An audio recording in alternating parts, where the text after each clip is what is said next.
Hi friends!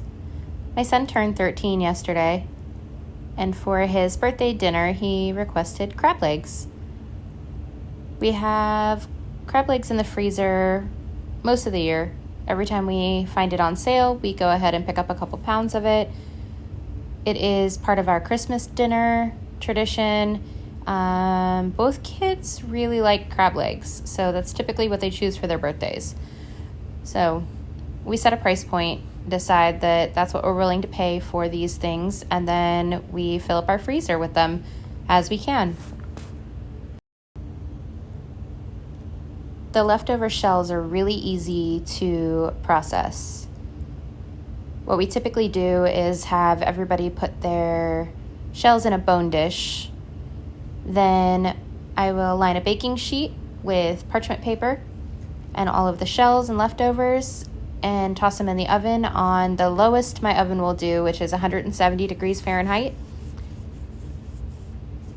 And then I just let it run all night on the cookie sheet in there. It does make the house smell a little bit, but it dissipates throughout the next day. I had originally tried to put all of the leftovers into the blender at one time, thinking that it would go by a little bit faster. That was not the case. It didn't actually fit in there. They didn't press on each other and go down into the blades or anything. I had to reevaluate and dump it back out onto the parchment sheet and then go back and add it handfuls at a time in there. All in all, this process took less than 10 minutes once I pulled it out of the oven. It was in there for, I believe my oven runs for 8 hours on any temperature before it shuts off on a safety feature. That's my best guess, is that it shuts itself off because of safety. Once I got everything on its first blend and grind down, I went ahead and put them back into the blender all together, hoping that I could get that grind a little bit finer on it, because this is going to be dumped straight into one or more of my garden beds.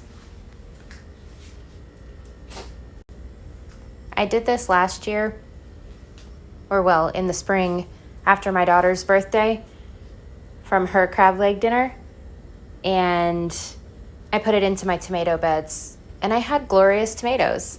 I'm guessing that it works.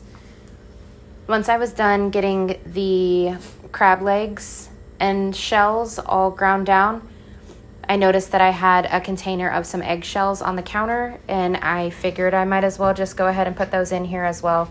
I don't typically put eggshells in the garden. I usually grind them up with a meat smasher and feed them back to my chickens for some calcium. But I kind of thought that most people put eggshells in their compost. So it really wouldn't hurt to just go ahead and mix that in there. And this made a really satisfying texture to kind of dig through. Now, it didn't grind it all the way to a super fine powder, but it was good enough for me. I think it'll give the soil some nutrients and some aeration, a little bit of drainage. I think it'll go well. So stick around if you'd like to see more experiments in my garden and kitchen.